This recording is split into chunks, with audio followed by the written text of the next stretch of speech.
The bitter wind howled through the cracks of the small cabin as Felicity Foster clutched her threadbare shawl tighter around her shoulders, watching the last embers in the fireplace fade to ash. 5 days without food, 3 without heat, and no sign of Thomas returning with the supplies he'd promised when he'd ridden off nearly 2 weeks ago, Colorado Territory, 1871. Winter had descended on the foothills with a vengeance that year, burying the isolated homesteads under feet of snow and turning the mountain passes treacherous. Felicity had trusted her husband when he'd kissed her goodbye, promising to return within days with enough provisions to last them through the worst of the season. Now, as another day faded into darkness without his return, the horrible truth was becoming clearer. Thomas had abandoned her to die. Felicity stared at the small bundle of kindling she had left barely enough for one more night's warmth. At 23, she had never imagined she might freeze to death in this lonely cabin, miles from the nearest neighbor, her dreams of a prosperous life in the West crumbling around her like the disintegrating logs of their poorly built home. The sound of her stomach growling echoed in the silent cabin. She hadn't eaten in days, having given up the last of her food to Thomas for his journey. He'd promised to bring back flour, sugar, coffee, and dried beef. Instead, he'd left her with nothing but broken promises and the growing suspicion that he'd planned this all along. When the first rays of morning light filtered through the frost-covered window, Felicity made her decision. She couldn't stay and wait for death. With trembling hands, she packed the few belongings she could carry: a small photograph of her parents, her mother's silver locket, a knife, and the last clean dress she owned. If she was going to die, it wouldn't be cowering in this cabin. The snow reached past her knees as she trudged through the drifts, heading in the direction she believed would lead to the nearest homestead. Thomas had never allowed her to venture far from their cabin, claiming it was for her safety, but she suspected now it was to keep her isolated and dependent. Hours passed, and the wind cut through her clothes like a knife. Her fingers and toes had long since gone numb, and her vision began to blur. Just when she felt her legs giving out, Felicity spotted smoke rising in the distance. With renewed determination, she forced herself forward, focusing on each step rather than the miles that might still lie ahead. By late afternoon, the silhouette of a modest ranch house appeared on the horizon. A sturdy barn stood nearby, and several horses moved about in a snow-covered corral. Felicity's relief was so profound that tears froze on her cheeks as she stumbled the final few hundred yards. She had nearly reached the front porch when her strength finally gave out. As darkness crept into the edges of her vision, she thought she heard the sound of boots crunching through snow and a deep voice calling out in alarm. "Madam, madam, can you hear me?" Strong arms lifted her from the snow, and Felicity managed to open her eyes enough to see the concerned face of a man with piercing blue eyes and a strong jaw shadowed with several days' growth of beard. "Help," she whispered before consciousness slipped away entirely. When Felicity next opened her eyes, she found herself lying on a bed beside a crackling fireplace. Thick blankets were tucked around her, and the warmth felt like a miracle after days of bone-deep cold. For a moment, she thought she might have died and gone to heaven. "You're awake." The deep voice came from a chair beside the bed. Felicity turned her head to see the same man who had found her in the snow. In the firelight, she could make out his features more clearly. He was perhaps 30, with sun-weathered skin, those striking blue eyes, and dark hair that curled slightly where it met his collar. "Where am I?" Her voice came out as a rasp. "My ranch. Name's Xavier O'Brien. Found you half frozen at the edge of my property." He leaned forward, offering a cup of something steaming. "Think you can manage some broth?" The smell alone made her stomach clench painfully. Felicity struggled to sit up, accepting his help as he placed pillows behind her back. "Slowly now," he cautioned, holding the cup to her lips. "Been a while since you've eaten, I reckon." Felicity sipped carefully, the warm broth bringing tears to her eyes. "How did you know?" Xavier's expression darkened. "Seen starvation before. War taught me that look. When I carried you in, felt like carrying a child, not a grown woman." He paused. "Want to tell me how you ended up in my snow drift?" As the broth warmed her from the inside, Felicity told him about Thomas, about his departure and failure to return, about the dwindling supplies and her desperate decision to seek help. Xavier listened without interruption, his jaw tightening as her story unfolded. When she finished, he stood and moved to stoke the fire. "Your husband left you to starve." It wasn't a question. He said he'd be back with supplies. Even now, Felicity felt compelled to defend Thomas, though she knew in her heart he had abandoned her. Xavier turned, his expression softening slightly. "Mrs. Foster, Felicity Foster. Mrs. Foster, no man with any honor leaves his wife without food in the dead of winter." He returned to the chair beside her bed. "You'll eat at my table tonight. And for as many nights as you need, until you're strong enough to decide what comes next." The simple kindness in his words brought fresh tears to Felicity's eyes. She hadn't realized how completely Thomas had isolated her until now, when a stranger showed more concern for her welfare than her own husband had in months. "Thank you, Mr. O'Brien." "Xavier," he corrected. "Rest now, dinner's still a few hours off and you need your strength."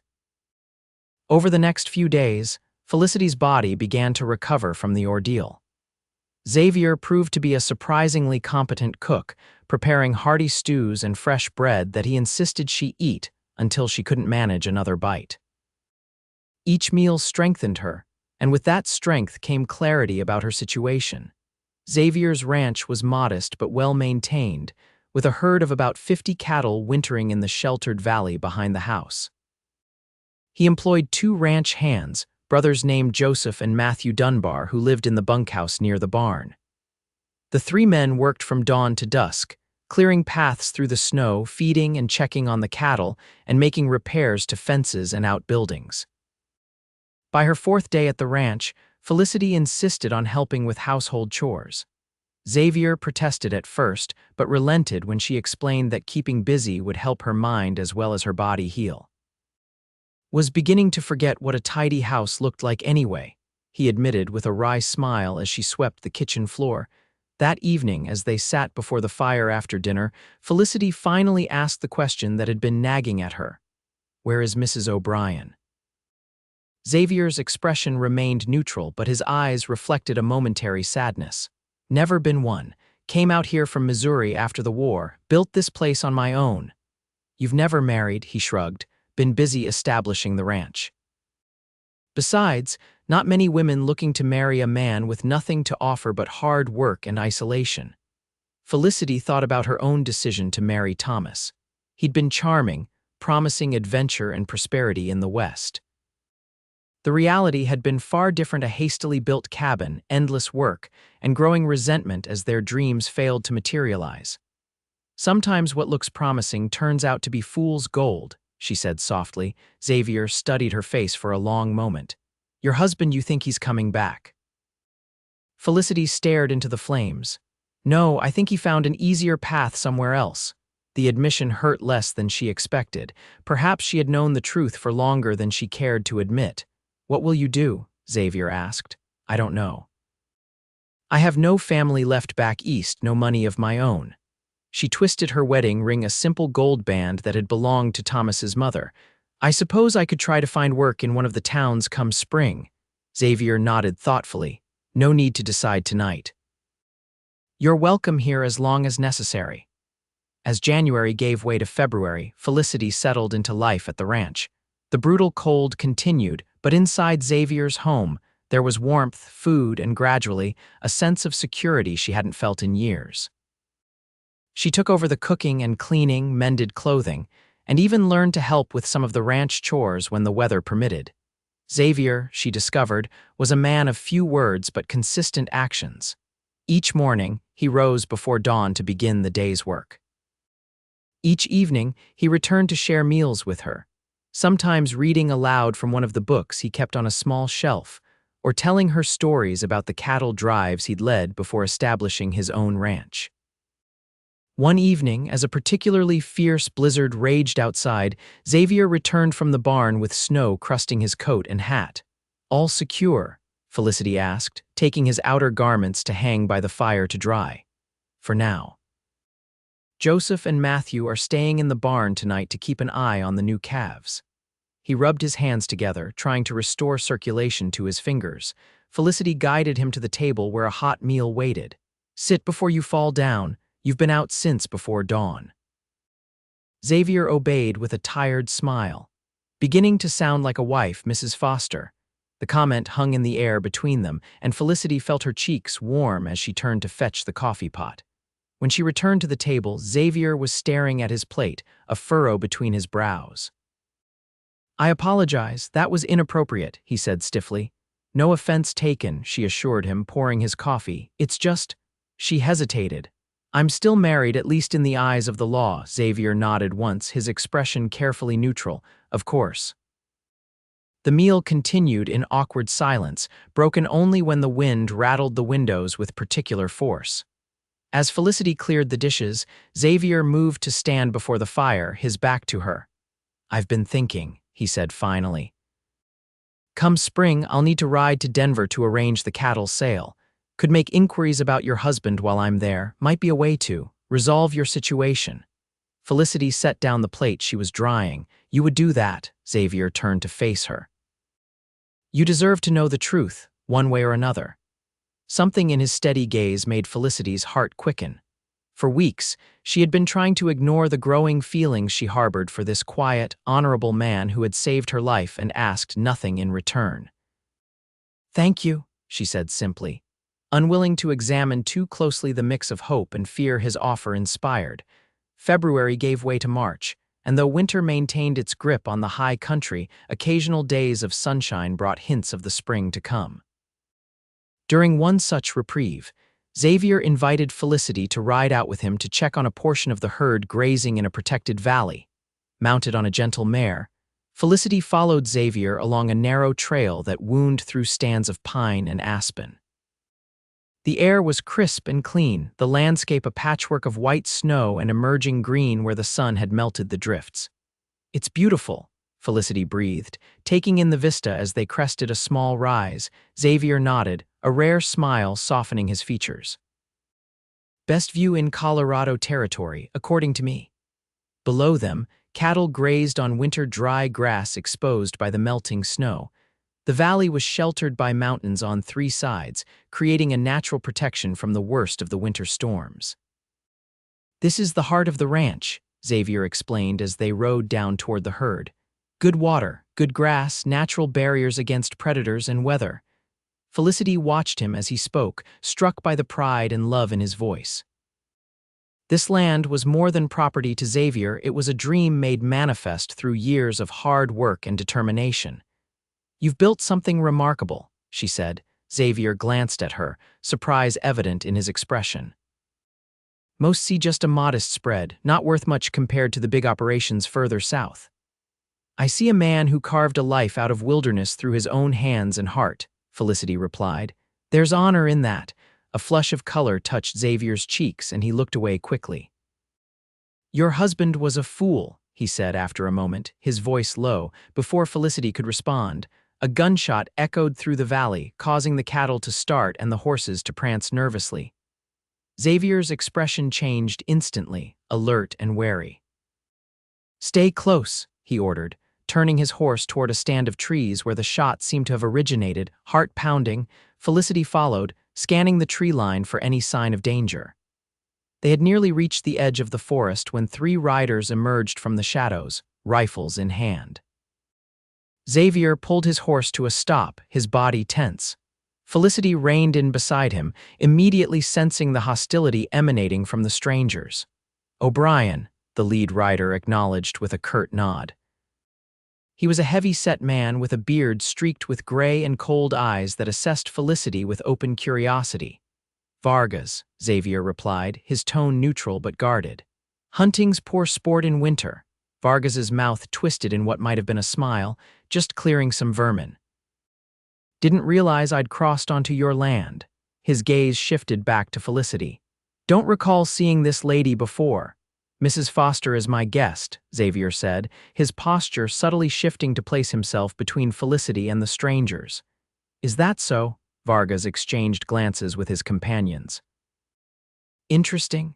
Last I heard, Thomas Foster was boasting in a Denver saloon about how he'd finally escaped his ball and chain, even showed off the gold he got for selling their claim to the mining company. Felicity felt as though she'd been struck. Thomas had sold their homestead. The land that was supposed to be their future, that she had worked alongside him to improve for nearly 2 years. Xavier's voice was dangerously quiet when he spoke. "You've said your piece, Vargas, now ride on." The older man shrugged. "No offense meant."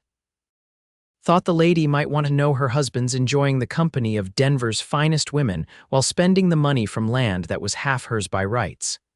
He touched the brim of his hat. "Good day to you both." The 3 men wheeled their horses and rode away, leaving Felicity frozen in stunned silence. Xavier turned to her, concern etched on his face. Felicity, the use of her given name barely registered through the shock. "He sold our land," she whispered. "Everything we worked for." Xavier reached across the space between them to take her gloved hand. "Vargas is a troublemaker, but he rarely lies outright if what he says is true." He hesitated. "You have options, legal recourse." Felicity shook her head slowly. The deed was in his name alone, he never. Realization dawned painfully. He planned this. All along, he planned to leave. Tears threatened, not of sadness but of anger at Thomas for his betrayal, but more at herself for being blind to his true nature for so long. Xavier squeezed her hand gently. "Let's head back, storm's coming in." Indeed, dark clouds were gathering over the mountains, promising another blast of winter weather. As they rode back toward the ranch house, Felicity's mind raced with the implications of what she'd learned. Thomas wasn't coming back, had never intended to come back. She was truly alone now, with nothing to her name but the clothes Xavier had found her in and the few possessions she'd carried from the cabin. That night, as the promised storm howled around the ranch house, Felicity sat before the fire, watching the flames dance. Xavier moved quietly about the room, stoking the fire, bringing her tea, but respecting her need for silence as she processed her new reality. Finally, he settled in the chair opposite hers. "What can I do?" he asked simply. Felicity looked up, studying his face in the firelight. In the weeks she had known him, Xavier O'Brien had proven himself to be everything her husband was not: honest, dependable, kind without expectation of reward. "You've already done more than anyone could ask," she said. "You saved my life." And now, his voice was gentle. "What do you want for your life going forward?" It was a question Felicity hadn't allowed herself to consider since the day Thomas had placed his mother's ring on her finger. What did she want? "I want." She paused, searching for the courage to speak honestly. "I want never to be at the mercy of a man's promises again. I want to build something that can't be taken away on a whim." Xavier nodded slowly. "Reasonable desires. And impossible for a woman alone," she added with a bitter smile. "Not impossible." Xavier leaned forward, his expression serious. "The ranch needs a woman's touch. Has for years. The work is hard, the reward's modest, but it's honest living." Felicity's breath caught. "Are you offering me employment?" Xavier held her gaze steadily. "I'm offering you a partnership if you want it." "A partnership?" She echoed, uncertain of his meaning. "Marriage, Felicity." His voice was rough with emotion. "I know it's too soon. I know you have every reason to distrust men and their intentions, but I'm not asking out of pity or convenience." He took a deep breath. "I'm asking because these past weeks have shown me what my life could be with you in it." Stunned, Felicity stared at him. "You barely know me." "I know enough." Xavier stood and moved to kneel beside her chair. "I know you're strong enough to walk through a blizzard rather than surrender to death. I know you work hard without complaint. I know you have a gentle hand with frightened calves and a voice that makes this house feel like a home for the first time." His sincerity was overwhelming. Felicity found herself trembling, torn between the desire to trust this good man and the fear of making another disastrous mistake. "I can't answer now," she whispered. "It's too much to consider." Xavier nodded, rising to his feet. "I understand. The offer stands whenever you're ready to consider it. No pressure, no conditions." As March progressed into April, the snow began to retreat in earnest. Green shoots appeared in the pastures, and the cattle grew restless with the promise of spring. Xavier's proposal remained unmentioned between them. though Felicity thought of little else as she went about her daily tasks. One afternoon, as she hung laundry on the line behind the house, she spotted riders approaching from the east. For a wild moment, she wondered if Thomas had somehow learned she had survived and come to reclaim her. Fear gripped her heart, followed quickly by resolve. She would not go meekly back to a man who had abandoned her to die. But as the riders drew closer, she saw it was Joseph Dunbar, accompanied by a stranger. Felicity hurried inside to find Xavier. "Riders coming," she announced, finding him at his desk going over the ranch accounts. Xavier rose immediately, his hand moving instinctively to check that his pistol was secure in its holster. "Stay inside," he instructed, heading for the door.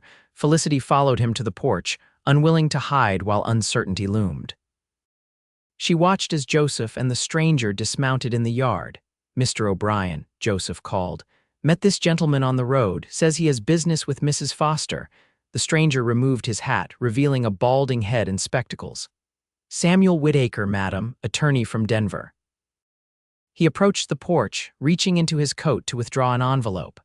"I've been engaged to locate you regarding a matter of some importance." Xavier moved closer to Felicity, his presence reassuring. "What matter would that be, Mr. Whitaker?" The lawyer cleared his throat. "It concerns the dissolution of Mrs. Foster's marriage and the distribution of property resulting from the sale of a mining claim." Felicity's knees threatened to give way. "Thomas is divorcing me." "Not precisely, madam." Whitaker adjusted his spectacles. "Your husband was killed in a gambling dispute 3 weeks ago. Before his death, he had initiated the sale of the claim you jointly improved. The mining company, upon learning of his death and the circumstances of your abandonment, has determined that half the proceeds rightfully belong to you." The world seemed to spin around Felicity. Thomas was dead. The man she had once loved, who had left her to freeze or starve, was gone forever. "Perhaps we should continue this discussion inside," Xavier suggested, his steady hand at Felicity's elbow guiding her back into the house. Once seated at the kitchen table, Mr. Whitaker explained the situation more fully. Thomas had indeed sold their homestead to a mining company after discovering silver deposits on the property. The company had paid handsomely, but upon learning from local gossip that Thomas had abandoned his wife, had contacted Mr. Whitaker to locate Felicity and ensure she received her fair share. "The sum is substantial, Mrs. Foster," Whitaker concluded, sliding a bank draft across the table. "More than enough to establish yourself comfortably wherever you choose." Felicity stared at the paper, trying to comprehend the dramatic reversal of her fortunes, from near death to financial independence in the space of a few months. "Thank you for your diligence, Mr. Whitaker," she managed finally. After the lawyer had departed, promising to send any necessary documentation for her to sign, Felicity remained at the table, the bank draft before her. Xavier had excused himself to see the lawyer off and speak with Joseph, giving her space to absorb the news. When he returned, his expression was carefully neutral. "Quite a turn of events," he observed, remaining standing by the door. "Yes." Felicity looked up at him, suddenly understanding his hesitation. "You think this changes things between us?" Xavier's shoulders tensed slightly. "You're a wealthy woman now, Felicity, free to go anywhere, do anything. No need to tie yourself to a modest rancher in the middle of nowhere." Rising from her chair, Felicity moved to stand before him. "Is that what you think I want to leave?" "I think you deserve the chance to choose without constraints," he replied, his voice rough with suppressed emotion.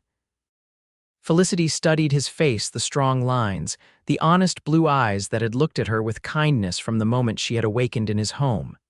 In that moment, she knew with perfect clarity what she wanted. "I've had time to consider your proposal," she said softly. Xavier went very still. And I would be honored to be your wife, Xavier O'Brien." She reached up to touch his face.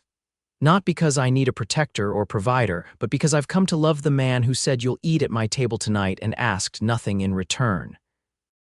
The tension drained from Xavier's body, and his arms encircled her waist, drawing her closer. "Are you certain? The world's open to you now." "The world holds no appeal without you in it," she answered simply. His kiss was gentle at first, then deepening with a passion that made Felicity's heart race. When they finally parted, both breathless, Xavier rested his forehead against hers. "I love you, Felicity Foster. Have since I found you in the snow and carried you into my home." "And I love you," she whispered back, with a heart I thought was too broken to feel such things again. They were married in May, when the mountains were ablaze with wildflowers and the ranch lands lush with new growth. The ceremony was small, just the local preacher, the Dunbar brothers, and a few neighboring ranchers as witnesses. Felicity wore a new dress of pale blue silk, purchased with a small portion of her unexpected wealth. The rest she insisted on investing in the ranch, transforming O'Brien's modest operation into a true partnership. As summer turned to autumn, and autumn to winter once more, Felicity found herself standing on the porch of their home, watching as Xavier rode in from checking the herd. The valley below was dusted with the first snow of the season, but inside their home, a fire blazed cheerfully, and dinner waited on the table. Xavier dismounted and handed the reins to Matthew before striding toward her, his face lighting with the smile he reserved only for her. As he reached the porch, Felicity took his hand and placed it gently on the slight swell of her belly. "You'll have another mouth to feed at your table come spring," she said softly. Xavier's eyes widened, then filled with a joy so pure it took her breath away. He lifted her in his arms, spinning her around as his laughter echoed across the ranch yard. "I love you," he whispered against her hair when he finally set her down, "more than I have words to express." As they walked inside together, Felicity reflected on the journey that had brought her to this moment. A desperate trek through snow that should have killed her had instead led her to a love stronger and truer than anything she had known before. From starvation to abundance, from abandonment to belonging, her life had transformed in ways she could never have imagined on that bitter winter day when she had left her old life behind. That night, as they sat together before the fire, Xavier's hand resting protectively over their unborn child, Felicity knew with absolute certainty that she had found her true home not in a place, but in the heart of a man who had offered her a seat at his table and, in doing so, had given her the world.